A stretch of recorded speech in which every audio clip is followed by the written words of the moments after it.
Mumbai hotel Taj best business mans కి పురస్కారం అందజేసే వేడుక అది. అక్కడ దేశంలో ఉన్న బిజినెస్ మ్యాన్స్ అంతా ఉన్నారు. కాసేపటికి మీటింగ్ స్టార్ట్ అయింది. ఎవరికా అవార్డు వస్తుందో అని అందరి కళ్ళల్లో ఒకటే టెన్షన్.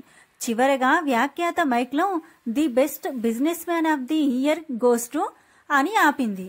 అందరూ ఊపిరి బిగబట్టి మరీ చూస్తున్నారు. ఇంకా ఆ సస్పెన్స్ రివీల్ చేయకపోతే ఏమవుతుందో ఊహించిన ఆమె he is none other than mister Arjun అని చెప్పింది. అంతమంది బిజినెస్ డెలికేట్స్ మధ్య నుంచి టీవీగా 6 అడుగుల ఆజాన్ బాహుడు నడుచుకుంటూ వస్తున్నాడు. అందరి చూపు అతని వైపే. వారందరి మధ్య నుంచి నడుచుకుంటూ వెళ్లి ఆ అవార్డును అందుకున్నాడు అర్జున్. వయసు 30కి అటు ఇటు ఉండొచ్చు. ఇంత చిన్న వయసులో ఈ అవార్డు అందుకోవడం నిజంగానే గ్రేట్ అని కొందరు అనుకుంటుంటే, కొందరు మాత్రం తమకి దక్కంది అర్జున్ కి దక్కింది అని లోపల కుళ్ళుకుంటూ పైకి ఒక బూటక నవ్వు నవ్వుతున్నారు. ఆ తర్వాత వ్యాఖ్యాత మాట్లాడమని చెప్పడంతో అర్జున్ పోడియం దగ్గరికి వెళ్లి ఇలా మాట్లాడడం మొదలు పెట్టాడు. అందరికీ నమస్కారం. ఈ రోజున నేను ఈ అవార్డు అందుకోవడం నాకు చాలా సంతోషంగా ఉంది. నేను నా కంపెనీ స్టార్ట్ చేసి ఈ రోజుకి 5 సంవత్సరాలు. ఒక మిడిల్ క్లాస్ నుంచి వచ్చి ఎన్నో కష్టాలు పడి ఈ కంపెనీ స్టార్ట్ చేశాను. ఈ కంపెనీ స్టార్ట్ చేసినప్పుడు నాతో ఎవరూ లేరు. ఆఖరికి మా అమ్మా నాన్న కూడా నన్ను ప్రోత్సహించలేదు. ఏమో అప్పుడు వాళ్ళకి తెలియదు నేనింత పైకి వస్తానని. కానీ ఈ రోజు నా ఎదుగుదలకు వాళ్ళు ఖచ్చితంగా గర్వపడతారని చెప్పి మైక్ వ్యాఖ్యాతకిచ్చి తను కిందికొచ్చేశాడు. ఆ తర్వాత రోజు తన కంపెనీలో ప్రతి స్టాఫ్ కి బోనస్ ప్రకటించాడు. ఆ రోజు సాయంత్రం పార్టీ కూడా ఏర్పాటు చేశాడు. అర్జున్ వచ్చిన గెస్ట్లని రిసీవ్ చేసుకుంటున్నాడు. అందరూ వచ్చి అర్జున్ ని విష్ చేస్తున్నారు. అందులో కొంతమంది మనస్ఫూర్తిగా విష్ చేస్తే, కొంతమంది మాత్రం పార్టీకి వచ్చాం, విష్ చేయకపోతే బాగోదు అని విష్ చేస్తున్నారు. గెస్ట్లందరూ వచ్చాక అర్జున్ కూడా అందరితో పాటే కలిసి డ్రింక్ చేస్తున్నాడు. ఈలోగా ఒకతను అర్జున్ దగ్గరికి వచ్చి కంగ్రాట్స్ అర్జున్ అని అర్జున్ కి చేయందించాడు. ఏంటి అర్జున్, ఇంత ప్రెస్టీజియస్ అవార్డు వచ్చి పార్టీ ఇస్తుంటే ఆ అవార్డుకి మై వైఫ్ రాలేదేంటి అని అడిగాడు. అర్జున్ కి ఒక్కసారిగా బ్రెయిన్ లో ఎవరో రబ్బర్ బ్యాండ్ పెట్టి లాగి కొట్టినట్టు అనిపించింది. కాసేపటికి తేరుకొని ఇప్పుడే వస్తాను అని గ్లాస్ పక్కన పెట్టి అర్జున్ బయటికి దారి తీశాడు. అర్జున్ పార్టీ మధ్యలో ఎక్కడికి వెళ్తున్నావురా అని అర్జున్ ని అతని ఫ్రెండ్ అడిగాడు. యూ గ్యాస్ కార్యాన్ అని చెప్పి అర్జున్ తన కార్ దగ్గరికి వెళ్లాడు. డ్రైవర్ వచ్చి కార్ తీయబోతే అతన్ని వద్దని వారించి అతని దగ్గర కార్ కీస్ తీసుకొని తనే కార్ డ్రైవ్ చేస్తున్నాడు. 5 ఏళ్లయింది హరితని వదిలి వచ్చేసి. ఈ 5 ఏళ్లలో హరిత గురించి ఒక్కసారి కూడా నేను ఆలోచించలేదు. అవును, నిన్న అవార్డ్ ఫంక్షన్ లో చెప్పినట్టు తను బిజినెస్ చేస్తాను అన్నప్పుడు అమ్మా నాన్న ఎవ్వరూ ఒప్పుకోలేదు. కానీ నా హరిత నన్ను నమ్మింది, నన్ను ప్రోత్సహించింది. నా అన్ని కష్టాల్లో బాధల్లో తనే ఉంది. కానీ ఈ రోజు నేనింత ఎత్తుకెదిగాను. ఇప్పుడు తను నా దగ్గర లేదు. ఒక్కసారిగా అర్జున్ ఆలోచనలకు రెక్కలొచ్చి 5 ఏళ్ల వెనక్కి వెళ్లాయి. అర్జున్ బెడ్ మీద దుప్పటి మూసుకొని పడుకున్నాడు. అర్జున్ కంటున్న కలలకి ఆనకట్ట వేస్తున్నట్టు ఒక శ్రావ్యమైన గొంతు అర్జున్ అర్జున్ లే అర్జున్ అని తట్టి నిద్ర లేపింది. ప్లీజ్ హరిత, కొంచెం సేపు పడుకుంటాను అని దుప్పటిని పైకి లాక్కున్నాడు. లే అర్జున్, ఈ రోజు సండే, అత్తయ్య వాళ్ళ దగ్గరికి వెళ్ళాలి, మర్చిపోయావా అని హరిత అంది. గుర్తుంది హరిత అని అర్జున్ అన్నాడు. అయితే లేగు మరి అని హరిత అంది. ఇంక తప్పదు అన్నట్టు లేసి బెడ్ మీద కూర్చున్నాడు. అప్పుడు హరిత కిచెన్ లోకి వెళ్లి కాఫీ కప్ తీసుకుని వచ్చి అర్జున్ కిచ్చింది. అర్జున్ కళ్ళు నులుముకొని హరితను చూశాడు. తన శరీరం లేని ఛాయకి తగ్గట్టు క్రీమ్ కలర్ చీర కట్టుకుంది హరిత. హరితని చూడగానే అర్జున్ నిద్ర అంతా ఎగిరిపోయింది. అర్జున్ హరితను అలానే చూస్తూ ఉండిపోయాడు. అర్జున్, ఫాస్ట్ గా రెడీ అవ్వు, ఈ రోజు మనం అత్తయ్య వాళ్ళ దగ్గరికి వెళ్ళాలి అని చెప్పి తను కిచెన్ లోకి వచ్చేసింది. అర్జున్ కూడా కాసేపటికి ఫ్రెష్ అయి వచ్చాడు. ఇద్దరు బయటికొచ్చి అర్జున్ తన బైక్ బయటికి తీస్తుంటే ఈలోగా హరిత తలుపుకి తాళం వేసింది. హరిత బైక్ ఎక్కి కూర్చొని అర్జున్ నడుం చుట్టూ చేయి వేసింది. అర్జున్ హరిత చేతిని ఇంకా దగ్గరికి లాక్కున్నాడు. ఇద్దరు దారిలో కబుర్లు చెప్పుకుంటూ వెళ్లేసరికి వాళ్ళకి తెలియకుండానే అర్జున్ వాళ్ళ అమ్మా నాన్నల ఇంటికి వచ్చేశారు. ఇద్దరు లోపలికి వెళ్లారు. లోపల సోఫాలో కూర్చొని టిఫిన్ చేస్తున్నారు అర్జున్ అమ్మా నాన్న, పద్మ, రామచంద్ర. అర్జున్ హరిత లోపలికి వెళ్లి వాళ్ళ కాళ్ళకి దండం పెట్టుకున్నారు. ఇద్దరు వాళ్ళని పైకి లేపి ఏంటమ్మా ఈ రోజు ఇంత లేటుగా వచ్చారు అని పద్మ అడిగింది. మీ అబ్బాయి అత్తయ్య పొద్దున ఎంతసేపు లేపినా లేవలేదు. ఆయన వల్లే లేట్ అయింది అత్తయ్య అని భర్త మీద ఒక ఫిర్యాదు చేసింది హరిత. ఎలా ఉన్నారు మావయ్య అని రామచంద్రం చూసి అడిగింది హరిత. నాకేమ్మా, నేను బానే ఉన్నాను. ఊర్లో అమ్మా నాన్న ఎలా ఉన్నారు అమ్మా అని రామచంద్ర హరితను అడిగాడు.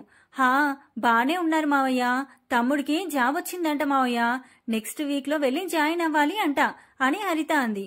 పోనీలే అమ్మా, మంచి మాట చెప్పావని రామచంద్ర అన్నాడు. అలా కబుర్లు చెప్పుకుంటూ కూర్చుంటారు. రండి టిఫిన్ చేద్దురు గాని అని పద్మ పిలవడంతో అందరూ డైనింగ్ టేబుల్ దగ్గరికి వచ్చారు. టిఫిన్లు చేసి మధ్యాహ్నం వంట పని కూడా పూర్తి చేసుకుని అందరూ వరండాలో కూర్చున్నారు. అర్జున్, ఏంటి జాబ్ మానేస్తున్నావంట కదా అని రామచంద్ర అర్జున్ని అడిగాడు. అవునానా, నేను కంపెనీ పెడదాం అనుకుంటున్నాను, అందుకే అని అర్జున్ అన్నాడు. ఏం మాట్లాడుతున్నావు అర్జున్, నువ్వు జాబ్ మానేస్తే ఇంట్లోకి ఎలాగో ఒక్కసారైనా ఆలోచించావా అని గొంతు పెంచి అడిగాడు రామచంద్ర. మావయ్య, నేను జాబ్ చేస్తున్నాను కదా మావయ్య, నా జీతం మా ఇద్దరికి సరిపోతుంది. అదీ కాక సేవింగ్స్ ఉన్నాయి, అవి అర్జున్ బిజినెస్ కి సరిపోతాయి మావయ్య అని హరిత అంది. అర్జున్ భార్య సంపాదన మీద బ్రతకడానికి నీకు సిగ్గుగా అనిపించట్లేదా అని రామచంద్ర అన్నాడు. మావయ్య, ఎన్నాళ్ళు అర్జున్ కంపెనీ పెట్టేవరకే కదా, కంపెనీ పెట్టాక నేను ఖర్చు పెట్టిన డబ్బు వడ్డీతో తీసుకుంటాను అని హరిత అంది. నువ్వెన్నైనా చెప్పు హరిత, అర్జున్ కంపెనీ పెట్టడం నాకేమాత్రం ఇష్టం లేదు అన్నాడు రామచంద్ర.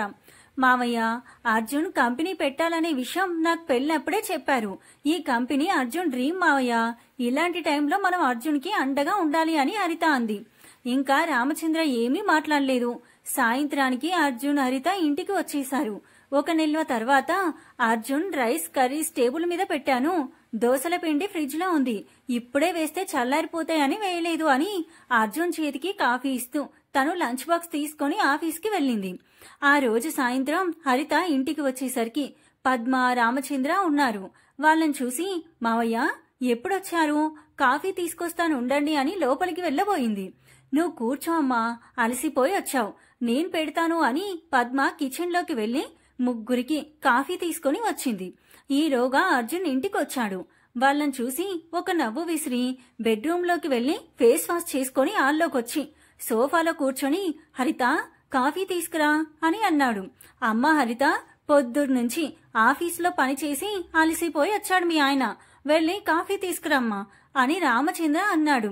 అప్పుడు అర్థమైంది హరితకి, ఇంత సడన్ గా అత్తయ్య మామయ్య ఎందుకు వచ్చారో. వీళ్ల మాటలు ఏమీ పట్టనట్టు టీవీ ఆన్ చేసుకున్నాడు అర్జున్. ఈలోగా హరిత కాఫీ తీసుకొచ్చి అర్జున్ కి ఇచ్చింది. రే అర్జున్, కంపెనీ పని ఎంతవరకు వచ్చింది అని రామచంద్ర అర్జున్ ని అడిగాడు. బిజినెస్ లోన్ శాంక్షన్ అయితే నెక్స్ట్ మంత్ నుంచి స్టార్ట్ చేయొచ్చు అని చెప్పాడు. నెల రోజుల నుంచి ఇదే మాట చెప్తున్నావు, అసలు నీకు రెస్పాన్సిబిలిటీ ఏమైనా ఉందా? పెళ్ళాం సంపాదన మీద బతుకుతున్నాను అన్న ఇంగిత జ్ఞానం కూడా లేదు. నీకు పెళ్ళం సంపాదించి ఇస్తుంటే ఇంట్లో కూర్చొని తింటున్నావు, సిగ్గులేదు అని రామచంద్ర అన్నాడు. అప్పటికే పద్మ, హరిత కూడా కిచెన్ లో నుంచి బయటికి వచ్చారు. నా పెళ్ళం డబ్బులతోనే కదా తింటున్నాను, పక్కోడి పెళ్ళం డబ్బులతో ఏమైనా తింటున్నానా నేను? మీరెందుకు అంతలా బాధపడతారు అని అర్జున్ అన్నాడు. ఆ మాటకి రామచంద్ర అర్జున్ చెంప పగలగొట్టాడు. హరిత అర్జున్ దగ్గరకొచ్చి మావయ్య అని అంది. నువ్వు మాట్లాడక హరిత, నువ్వు వీడిని వెనకేసుకురాబట్టే వీడిలా తయారయ్యాడు. ఉన్నదాంతో సంతృప్తి పడకుండా అత్యాశకి పోతే ఉన్నది కూడా పోతుంది అని చెప్పు మీ ఆయనకి అని పద్మ నడు బయలుదేరదామని అన్నాడు. మావయ్య, ఇప్పుడే వచ్చి అప్పుడే వెళ్లిపోతారా? 2 రోజులు ఉండి వెళ్ళండి మావయ్య. హరిత, వెళ్ళని వాళ్ళని. అమ్మా, నేను బిజినెస్ పెట్టి మంచి స్థాయికి వచ్చేదాకా నేనాయన మొహం కూడా చూడనని చెప్పు అని అర్జున్ అన్నాడు. కార్ని వాళ్ళమ్మా నాన్న ఉన్న ఇంటి ముందు ఆపి గేట్ తీసుకుని లోపలికి నడిచాడు. అసలు ఇల్లు ఏమీ మారలేదు, అలానే ఉంది. గుమ్మం దగ్గరికి వెళ్లి తలుపు తట్టాడు. పద్మ వచ్చి తలుపు తీసి అర్జున్ని చూసింది. అయినా తన మొహంలో ఇన్నాళ్లకి కొడుకుని చూశాను అన్న సంతోషం కించెంత కూడా లేదు. ఎవరు పద్మ వచ్చింది అని లోపల నుంచి రామచంద్ర అన్నాడు. అదేనండి, best business man of the year mister Arjun గారు అని చెప్పింది. దాంతో రామచంద్ర వరండాలోకొచ్చి అర్జున్ని చూసి ఓహో ఎందుకొచ్చారో అడిగావా అని అన్నాడు. బహుశా ఎక్కడికో వెళ్లబోయి ఇక్కడికి వచ్చుంటాడు అండి అని పద్మ వెటకారం కలగలిపిన స్వరంతో అంది. లేదు, నేను కరెక్ట్ అడ్రస్కే వచ్చాను అని లోపలికి వచ్చాడు అర్జున్. లోపలికి వచ్చి పద్మని తీసుకొని రామచంద్ర పక్కన నిలబెట్టి ఇద్దరు కాళ్ళు పట్టుకొని, అమ్మా నాన్న నన్ను క్షమించండి, నా తప్పు తెలుసుకొని వచ్చాను. హరిత ఎక్కడమ్మా అని చుట్టూ చూసి హరిత హరిత అని పిలిచాడు. ఓహో, నీకో పెళ్ళం ఉందని గుర్తుందా అని పద్మ అడిగింది. అమ్మా చెప్పమ్మా, హరిత ఎక్కడా, అసలు ఎలా ఉందమ్మా తను అని అర్జున్ పద్మ భుజాలు పట్టుకొని అడిగాడు. అర్జున్, మేమంటే నిన్ను నమ్మలేదు, కానీ హరిత నువ్వు ఓడిపోయిన ప్రతిసారి నిన్ను ప్రోత్సహించింది. కానీ నువ్వు తన గురించి ఎప్పుడైనా ఆలోచించావా? కనీసం ఈ 5 ఏళ్లలో ఒక్కసారైనా తను ఎలా ఉందో ఆలోచించావా? అయినా హరితకి నీ అవసరం ఏమీ లేదు, నువ్విక్కడి నుంచి వెళ్ళొచ్చు అని రామచంద్ర అన్నాడు. నానా, నా తప్పు తెలుసుకున్నాను, ప్లీజ్ హరిత ఎలా ఉందో చూసి వెళ్ళిపోతాను అని మోకాళ్ళ మీద కూర్చొని ఆర్తిగా అడిగాడు. కొడుకుని అలా చూడగానే పద్మ మనసు చివుక్కుమంది. అర్జున్ దగ్గరికి వెళ్లి లే అర్జున్ అని పైకి లేపింది. అర్జున్ లేసి పద్మ ఒడిలో పడుకొని, అమ్మా నేను తప్పు చేశానమ్మా, అప్పుడు హరిత అయినా నా దగ్గరికి వచ్చి ఒక్కడి కొట్టి నేను చేస్తున్నది తప్పు అని చెప్పాలి గాని అలా నన్ను వదిలేసి వెళ్లిపోయిందేంటమ్మా అని అర్జున్ అన్నాడు. పద్మ అర్జున్ మొహం మీద నిమురుతూ, అర్జున్ నీకో విషయం తెలుసా, 2 ఏళ్ల క్రితం మీ నాన్నకి హార్ట్అటాక్ వచ్చింది, ఆపరేషన్ చేయాలి, 5 లక్షలు కావాలి అన్నారు. చేతిలో ₹1 లేదు, ఉన్న ఇల్లు తప్ప ఏం చేయాలో తోచలేదు. హరిత డబ్బు కోసం చాలా చోట్ల తిరిగింది, కానీ ₹1 దొరకలేదు. అప్పుడు నేను నిన్ను అడగమని చెప్పాను. తనేమందో తెలుసా, అత్తయ్య ఇప్పుడు మనం అర్జున్ దగ్గరికి వెళ్తే డబ్బు అవసరమయ్యి తన దగ్గరికి వచ్చామనుకుంటాడని చెప్పి తన నగలో తాకట్టు పెట్టి ఆపరేషన్కి ఏర్పాటు చేసింది హరిత. హరిత ఆత్మాభిమానం ఉన్న ఆడపిల్లరా? అమ్మా హరిత ఇప్పుడు ఎక్కడుందమ్మా అని అర్జున్ అడిగాడు. పద్మ హరిత ఉండే ప్లేస్ చెప్పింది.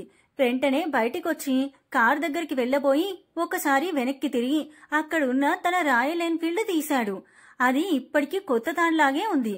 పద్మ వైపు చూశాడు. అర్జున్, హరిత దాన్ని ప్రతి వారం క్లీన్ చేస్తుందిరా అని చెప్పింది.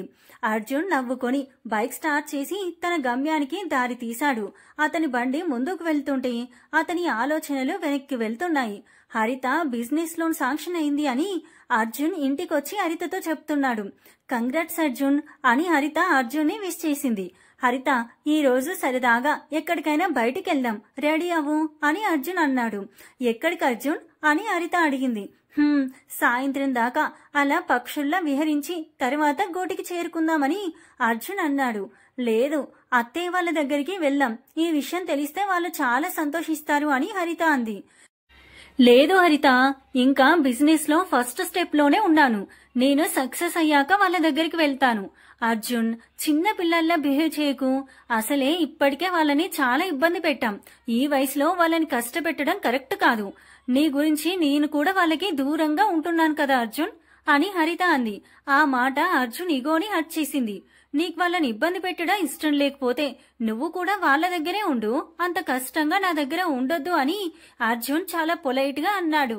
హరితకి ఏమీ అర్థం కాక అర్జున్ అని అంది. నువ్వు విన్నది నిజం హరిత, నీకంత కష్టంగా ఉంటే అని అర్జున్ ఏదో చెప్పబోతుంటే అర్జున్ చెంప చెల్లుమంది. ఆ దెబ్బ నుంచి తేరుకునే లోపే హరిత బ్యాగ్ ప్యాక్ చేసుకుని బయటికొచ్చింది. హరిత అర్జున్ వైపు చూడలేదు. అర్జున్ హరితను ఆపే ప్రయత్నం చేయలేదు. అలా ఇద్దరూ కలిసి వేసిన సప్తపది తడబడి వెనక్కి వెళ్ళింది. అర్జున్ ఆలోచనలకు బ్రేక్ వేస్తూ పద్మ చెప్పిన అడ్రస్ వచ్చింది. అర్జున్ బైక్ స్టాండ్ వేసి లోపలికి వెళ్లాడు. లోపల ఎవరివో మాటలు వినిపిస్తున్నాయి. ఒకటి ఆడగొంతు, ఒకటి మొగగొంతు. ఆ ఆడగొంతు ఖచ్చితంగా హరితదే అన్న నమ్మకం అర్జున్ కి ఉంది. ఈలోగా అక్కడ ఒక పాప గొంతు కూడా తోడయింది. అంటే హరిత మళ్లీ పెళ్లి చేసుకుందాం. అర్జున్ కి భూమి బద్దలైనట్టు అనిపించింది. హరిత తనది కాదు అన్న ఆలోచనే అర్జున్ బుర్రని తొలిచేస్తుంది. ఈలోగా అర్జున్ ఫోన్ రింగ్ అయితే చూశాడు. పద్మ ఫోన్ చేసింది. అరే అర్జున్, అక్కడున్న పిల్ల నీ కూతురే అని చెప్పింది. అంతే, అర్జున్ నిమిషం ఆలోచించకుండా లోపలికి వెళ్లాడు. అర్జున్ ని చూసి ఒక్కసారే షాక్ అయి వెంటనే తన మొహంలో నవ్వు, వెనువెంటనే కోపం కనిపించాయి. హరిత పక్కన నిల్చుంది హరిత తమ్ముడు రేవంత్. ఛా, హరితని తప్పుగా అర్థం చేసుకున్నానని అర్జున్ మనసులో అనుకున్నాడు. అర్జున్ని చూసి అక్క నేను తర్వాత వస్తాను అని రేవంత్ వెళ్లిపోయాడు. ఈలోగా లోపల నుంచి 4 ఏళ్ల పాప వచ్చి డాడీ అని అర్జున్ కాళ్ళు చుట్టేసింది. అర్జున్ పాపనెత్తుకొని ముద్దిచ్చి బంగారం నేను నీకెలా తెలుసు అని కొంచెం మొహమాట పడుతూనే అడిగాడు. మమ్మీ చెప్పింది నాకు అని అంది. ఎందుకొచ్చావు అర్జున్ అని హరిత అంది. నీకోసమే. నిన్ను ఒక్క విషయం అడుగుతాను, సూటిగా చెప్పు. ఈ 5 ఏళ్లలో నువ్వు నా గురించి ఒక్కసారైనా ఆలోచించావా?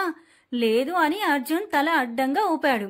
మరిప్పుడెందుకు నీకు నేను గుర్తొచ్చాను? నా గురించి ఈ 5 ఏళ్లలో ఎన్నిసార్లు తలుచుకున్నావని అర్జున్ హరితని అడిగాడు. నేనొక్కసారి కూడా తలుచుకోలేదు అని హరిత అంది. నిజం చెప్పు హరిత అని అర్జున్ అన్నాడు. నేను నిజమే చెప్తున్నాను. మరైతే ప్రతి వారం నా బైక్ ఎందుకు క్లీన్ చేస్తున్నావు? హరిత నీళ్లు నిండిన కళ్ళతో అర్జున్ కళ్ళల్లోకి చూసింది. అర్జున్ హరితని హత్తుకున్నాడు. అప్పుడు హరిత ఇంకా గట్టిగా ఏడ్చింది.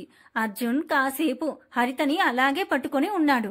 హరిత కాసేపటికే కళ్ళు తుడుచుకొని నీ దగ్గర నుంచి వచ్చేశాక అమ్మ వాళ్ళ దగ్గరికి వెళ్ళాను.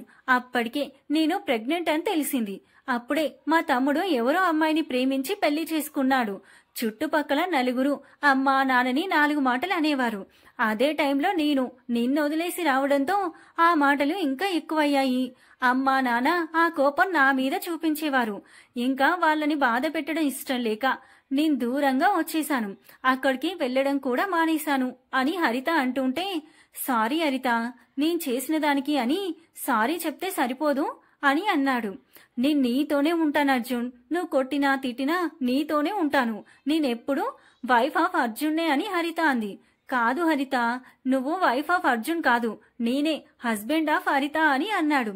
పాప వైపు చూసి హరిత పాప పేరేంటి అని అడిగాడు. పాపకి ఇంకా పేరు పెట్టలేదు, స్వీటీ అని పిలుస్తున్నాను అని హరిత అంది. ఏంటి పాపకి పేరు పెట్టలేదా ఇంకా? ఎందుకు హరిత అని అర్జున్ అన్నాడు. నీ కూతురికి నువ్వే పెట్టుకో పేరు. మళ్ళీ నేను పెట్టినా నీకు నచ్చదు కదా, అసలే నా సెలెక్షన్ బ్యాడ్ అర్జున్ వైపు చూస్తూ అంది. హరిత చెప్పింది అర్థమై అర్జున్ నవ్వుకున్నాడు.